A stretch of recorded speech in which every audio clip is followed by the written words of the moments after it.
Isang bagay na mahirap maintindihan na yung mga voids na nag-occupy ng space sa pagitan ng visible matter sa universe. Ang ibang voids na tinatawag na supervoids ay maaaring millions of light years ang laki. Halimbawa ang Boötes void, 250 million light years ito ng halos wala. Sa litratong ito ay tila hindi naman ganong kasama hanggang sa ma-realize mo na halos lahat ng galaxy sa bilog na yan ay nasa likod o nasa harap ng supervoid. Sa ngayon ay 60 galaxies na ang nakita sa void na yan. Napakalaking espasyo na kayang-kayang maglaman ng 10,000 galaxies kumpara sa ibang regions. Kung may isang alien civilization kagaya natin sa isang planeta sa isang galaxy nito, ang pinakamalapit na kapitbahay nito ay tens of millions of light years ang layo. Mas masama pa kung nag-orbit ang planetang ito sa isang intergalactic star, isang star o star system na naitaboy mula sa home galaxy nito at palutang-lutang lamang sa cosmos. Ang magnetars ay isang uri ng extremely magnetic neutron stars. Sa layong 400 kilometers, kukunin ng magnetic field ang lahat ng metallic objects mula sa iyo, gaya ng phone, relo, sinturon at iba pa. At kung talagang malalapit ka dito, ay sisimulan itong hatakin ng iron sa red blood cells ng iyong katawan. May kakaibang pagkakaugnay sa pagitan ng distansya at sukat ng araw at ng ating buwan. Dahil sa panahon ng solar eclipse, halos perpekto natatakpan ng buwan ng ating araw. Ngunit wala talagang physical na dahilan kung bakit ito ganoon. Nagkataon lamang na ang moon ay 400 times smaller than the sun at nagkataon din ng sun ay 400 times ang layo sa earth kumpara sa moon. Isa pang bagay sa space na makikita natin gamit ang ating mga mata ay ang Andromeda Galaxy. At ganito ang itsura niya. At dahil sa malayo ang Andromeda, ang nakikita lamang natin ay ang maliwanag na gitna nito. Kung nakikita lamang natin ang buong Andromeda, ay ganito ang magiging itsura niya kada gabi. Magiging mas malaki pa ito sa Moon, kahit 2.5 million light years pa ang layo nito sa atin. Sa ngayon, gumagalaw ka man o nakaupo sa isang universe kung saan lahat ay nag-orbit, umiikot o hinihila, maging ikaw ay gumagalaw din ng napakabilis.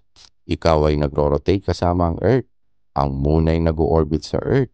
Ang Terran system na ito ay nagro-rotate around the Sun.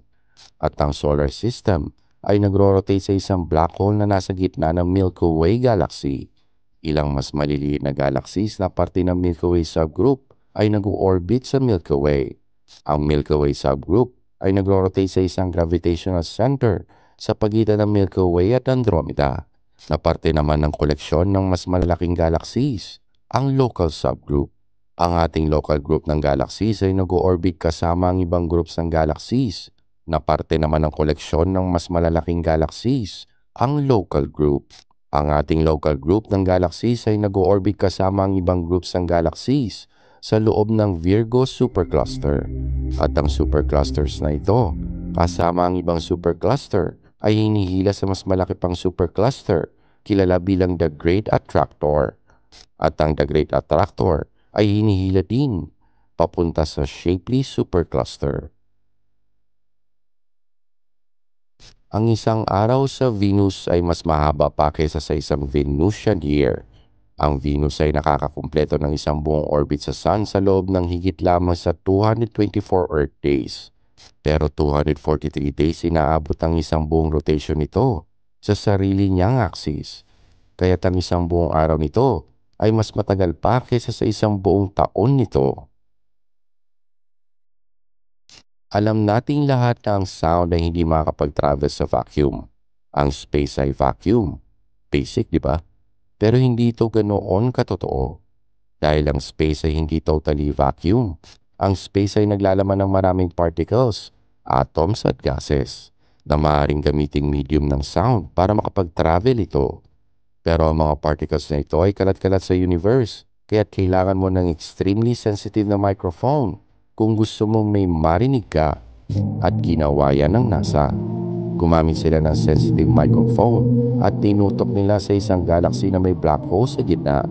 Ang tunog na napoproduce nito ay ang pinakamababang note sa universe, 57 octaves below middle C.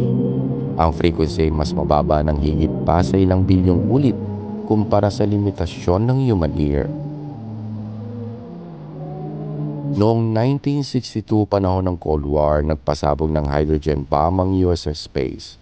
Mas malakas ito na 1,000 times sa bombang ginamit sa Hiroshima. Ang kabaliwan dito ay ginawa nila ito dahil lamang sa gusto nilang makita kung anong mangyayari. At isa pang kahalintulad na plano ay ang Project A119. Ang layunin ng proyekto ay mag-detonate ng nuclear bomb sa buwan. Buti na lamang at hindi ito natuloy. Nakapanood ka na ba ng mga sci-fi TV show gaya ng Star Trek? Nagtataka ka din ba kung paano sila nagna-navigate sa space? Paano nila nalalaman kung saan sila pupunta gayong halos kawalan ng space? Dahil hindi ka pwedeng gumamit ng GPS sa space, di ba? Well, sinubukan gawin ng mga scientists ang isang space GPS. Tinawag nila itong XNav.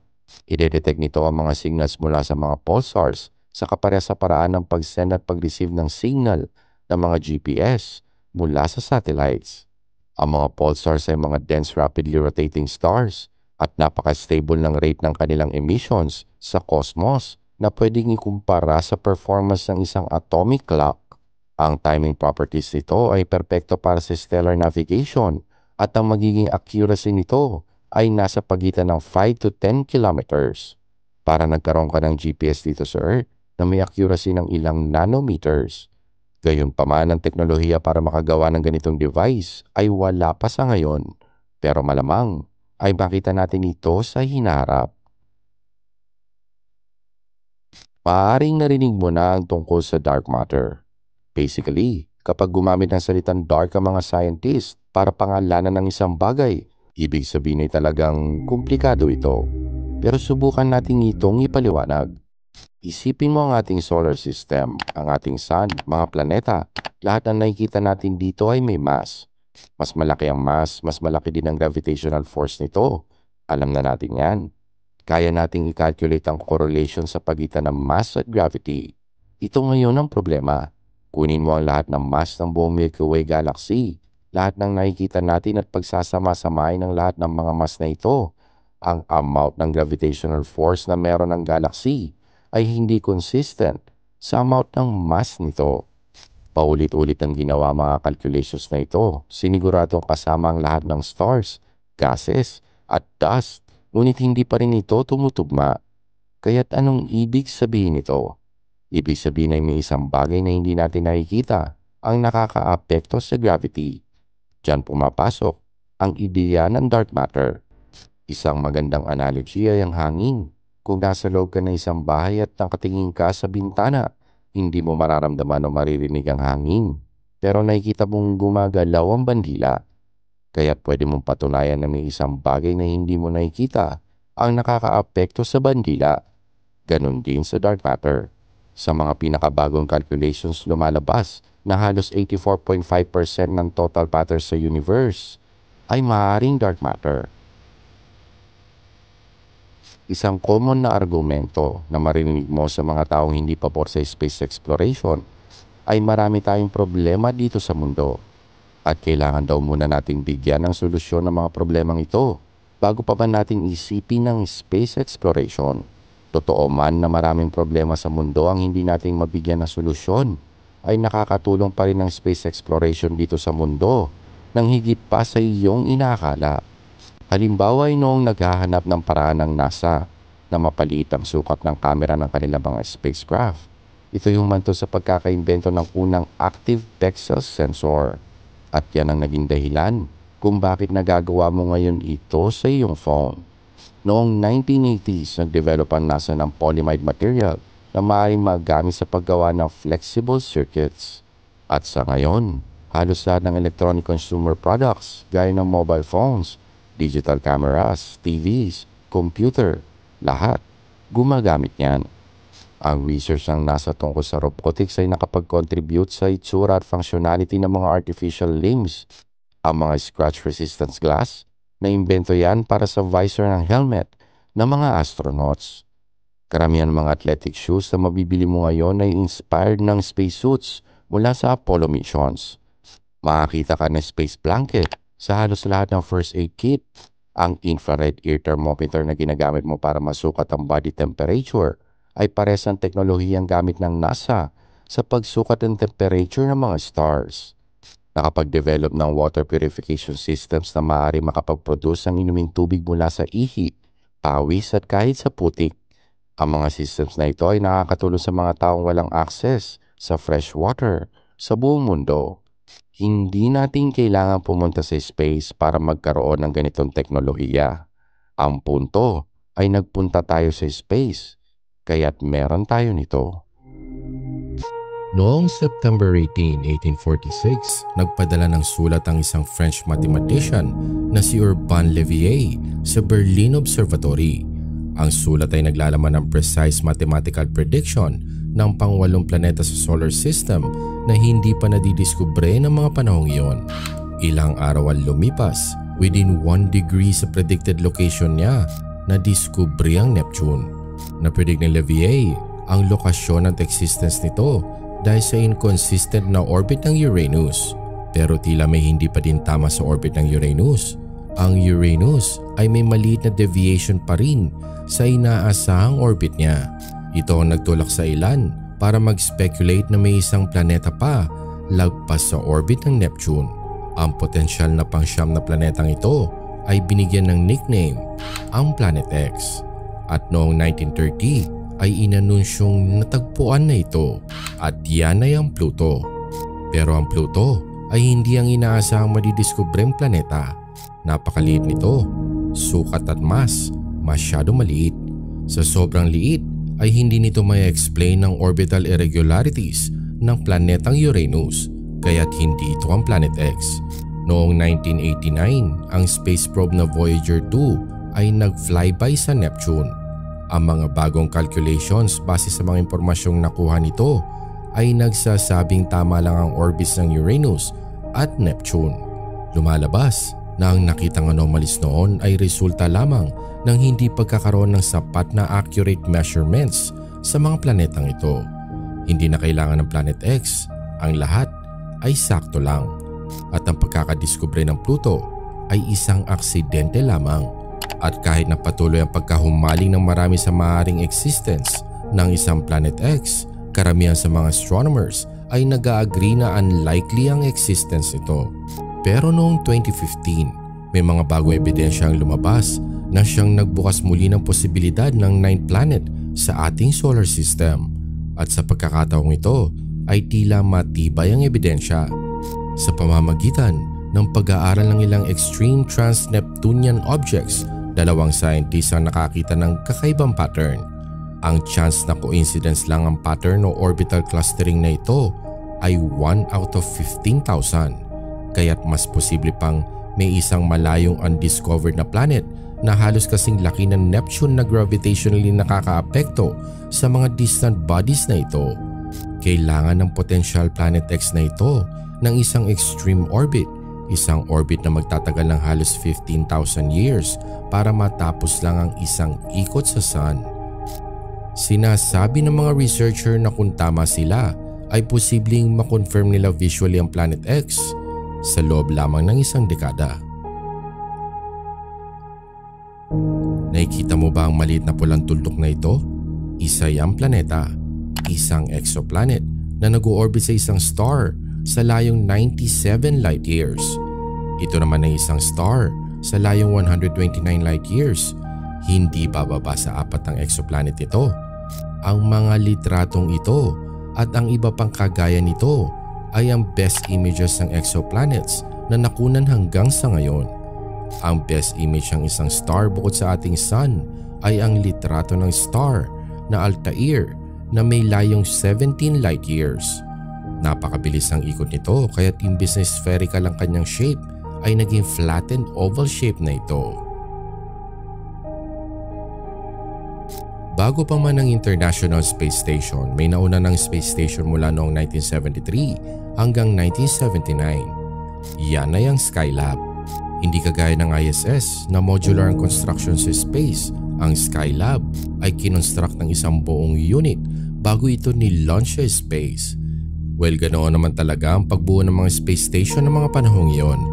Ang interior ng Skylab ay napakalaki at dahil sa laki nito ay naging concern pa noong una na maaaring ma-stuck sa gitna ang astronaut nang walang kahit anong mahahawakan. Kinakailangan nilang magantay ng minor air currents na siya magtutulak sa kanila papunta sa wall o humingi ng tulong sa ibang crew. Kalaunan ay nalaman nilang pwede silang lumangoy at itulak ang hangin gamit ang kanilang kamay, sapat lang para makapagbigay ito ng kaunting thrust para sila ay gumalaw sa direksyon na gusto nila. Ang Curiosity rover ay lumapag sa Mars noong August 5, 2012. Isa sa napakarami nitong objectives ay ang maghukay at mag-analyze ng Martian soil. Para magawa ito, may onboard instrument itong dala na kung tawagin ay SAM. Magre-resonate ito sa iba't ibang frequencies para ang lupa ay dadaan sa iba't ibang filters para sa analyzation. At ganito ang tunog nito.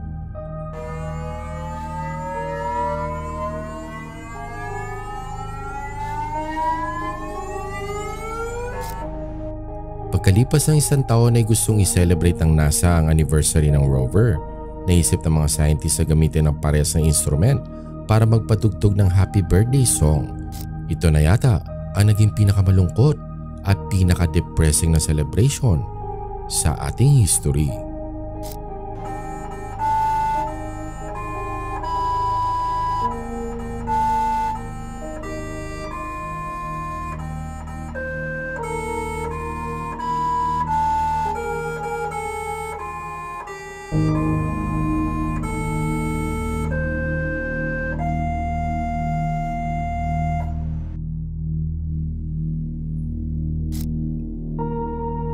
Maaring narinig mo na ang pagdadala ng mga bagay-bagay sa space gamit ang rocket ay napaka-inefficient.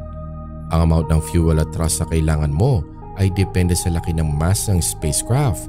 Pero habang dumadami ang fuel na dala mo ay mas lumalaki rin ang mass ng spacecraft kaya't kailangan mong muli ng karagdagang fuel.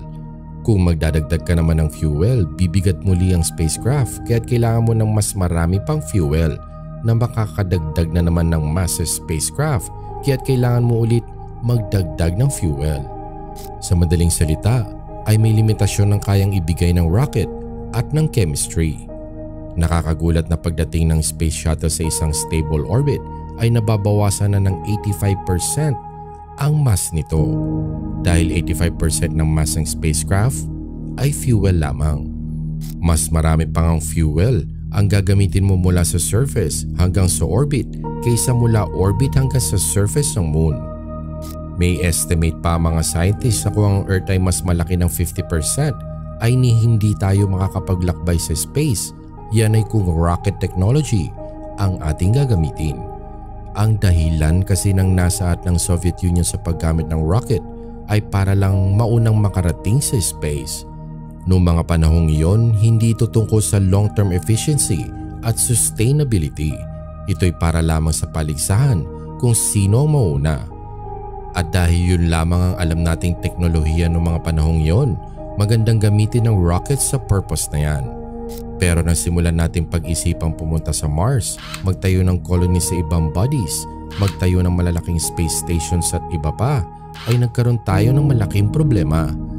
Halimbawa ang ISS, ito na at ang pinakamahal na bagay na na-construct ng tao.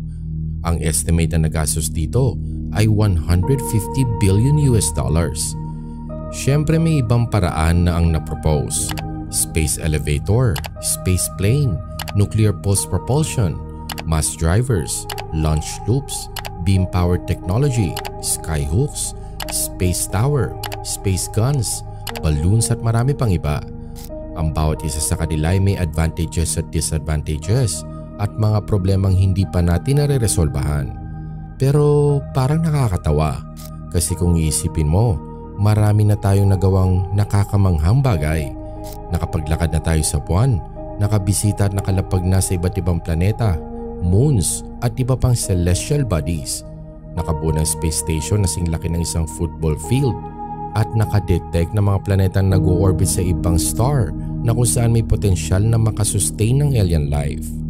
Gayunpaman, ang hindi gaanong kalakihang lugar na ito na may lawak na 100 kilometers o higit pa ang nananatiling pinakamalaking balakid sa space exploration. Napakarami nating hindi nalalaman tungkol sa space, sa solar system, at sa mga galaxies. Napakalawak na universe, bilyong-bilyong galaxies at stars, at ang mga planeta sa ating solar system hindi pa lubusang na-explore at naiintindihan.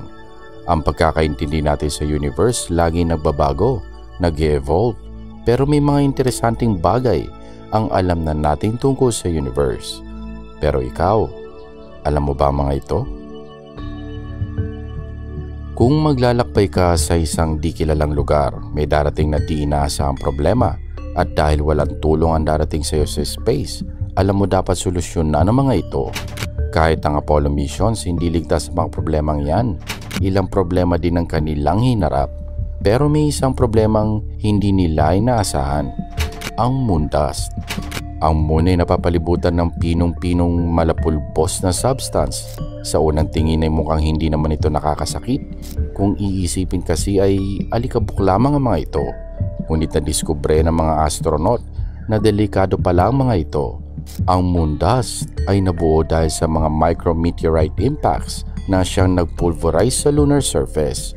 At dahil sa walang hangin at iba pang natural elements sa moon na siya sana magiging dahilan ng pag-erode ng maliliit na particles na ito, nananatiling matalim ang moon dust. Ang moon dust naging dahilan ng malfunction ng ilang parte ng spacesuits at iba pang equipment.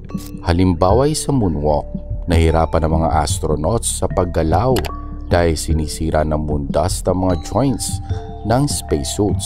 Masyado itong corrosive. Pumasok pa ito sa 3 layers ng Kevlar-like material sa boots ng isang astronaut. Mas nagpalala pa ay electrostatic ito, kaya't kumakapit ito saan man siya dumikit. Kaya't pagkatapos ng moonwalk, ang mga spacesuits ay napapalibutan ng itim na buhangin na amoy at mukhang gunpowder. At dahil sa imposibleng hindi ito maisama pabalik sa lunar module, ay malaking problema ito para sa mga astronauts. Matindi ang naging epekto nito sa Apollo 12 mission, kaya't napuwersa silang hindi magubad ng helmet. Ito'y para hindi pumasok ang moon dust sa kanilang mata at baga. Are we alone? Malaking tanong yan para sa lahat. At syempre ang laging sagot ay hindi natin alam. Pero technically hindi totoo yan. Pwede nating sabihin technically may buhay sa buwan at Mars. Kapag ang NASA at iba pang space agencies nagpapadala ng tao o kahit anong bagay sa space, dumadaan ito sa matinding sterilization. Ito'y para hindi natin makontaminate ang ibang lugar sa space. Pero may depekto ang prosesong ito. Sa sterilization ay maalis nga mga bacteria at iba pang microbial life forms. Ngunit nagpo-provide din ito ng perpektong kondisyon para sa mga bakterya na kayang mabuhay sa space. Sa madaling salita, ay naalis natin halos lahat, pwera lang ang mga life forms na malaki ang chance na mabuhay sa space.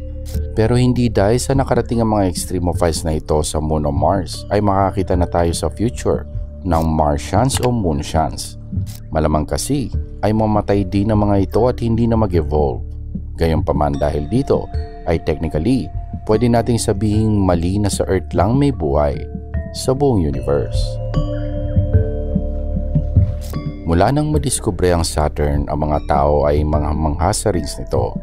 Dahil dito kapansin-pansin ang Saturn kumpara sa ibang planeta. Pero mula noong 1970, nadiskubring hindi pala nag-iisa ang Saturn. Sa ngayon ay alam na nating lahat ng gas giants sa ating solar system ay merong ring. Unang nadiskubring may ring ang Saturn, tapos ang Uranus, Jupiter at ang Neptune. Bukod sa Saturn, ang mga ring system kadalasang binubuo ng dust at particles, kaya't mahirap itong makita. Pero may isang bagay sa solar system na kilala ring may ring at hindi ito planeta, dwarf planet o moon. Ito ay classified bilang Centaur. Ang Centaur ay isang minor planet na nag-orbit sa Sun. Sa pagitan ng Jupiter at Neptune, may isang Centaur, kilala bilang 10199 Chariklo. Yan ang pinakamalaking Centaur na nadiskubre sa ngayon at meron din itong rings. Kauna-unahan ito sa kanyang uri. Bago pa man siya madiskubre ay pinaniniwala ang imposible magkaroon ng rings, ang mga small bodies, sa space. Isa sa pinaka nakakamanghang bagay sa space ay ang weightlessness. Kakaibang pakiramdam siguro ang palutang-lutang na walang struggle laban sa gravity. Pero ang pagkawala ng bigat ay nagdudulot ng hindi normal na epekto sa katawan ng tao. Halimbawa ay hindi ka pwedeng dumighay sa space. Kaya tayo dumidighay ay dahil sa pumapasok ang hangin habang kumakain at umiinom tayo. At hindi gusto ng tiyan natin ang hangin kaya tinutulak niya ulit ito palabas. Ang pagkain at liquid ay nananatiling nasa ilalim at ang gas ay napupunta sa ibabaw dahil yan sa gravity. Kapag walang gravity ay naghahalo-halo lahat sila sa tiyan kaya't mahirap i-push pataas ang gas. Kaya't imbis sa dumighay, ikaw ay masusukan ng kaunti. Ang tawag dyan ay wet burp. Isa pang nakakairitang epekto ng walang gravity ay ang pag-ihi. Nalalaman ng katawan natin na tayo kailangan ng umihi kapag ang bladder 1/3 na ang laman. Pero kapag walang gravity, palutang-lutang ang fluid sa bladder. At kapag halos puno na ito, doon lang may stretch ang size ng bladder at doon mo lang mararamdamang naiihi ka na pala. Pati ang pagtulog ay delikado. Kaunting pagkakamali, maaari mong ikamatay.